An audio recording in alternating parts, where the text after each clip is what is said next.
পদ্মার চরে কত রকমের খেলা করেছি দুইজনে। আজ আর সেই চর নেই। পদ্মায় জন্ম নিয়েছে নতুন পদ্মাবতী।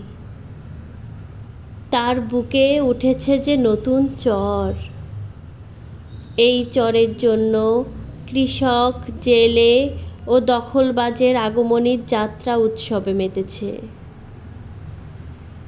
কৃষক ফসল উৎপাদন করতে নরম মাটির তলার নতুন ফসলে বীজ বপনের যত সব উৎসব করছে। ওদিকে জেলে পাড়ায় খুনোখুনি লেগেছে, কে কার আগে নৌকার নোঙর ওই নরম মাটিতে ফেলে মাছ ধরার সীমানা নির্ধারণ করবে। দখলবাজের হাটবাজারে দেশি বিদেশি সর্দারের আনাগোনা।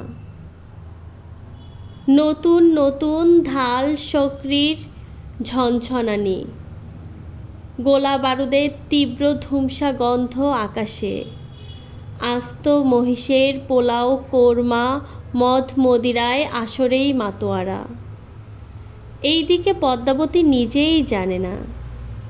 যদি তার আগে থেকে জানতে পারত, তাহলে চারদিকে নিচ থেকে কেয়াবনের বেড়া দিত, নইলে পদ্মার অথই জলরাশিতে নিমজ্জিত রাখত তার চর।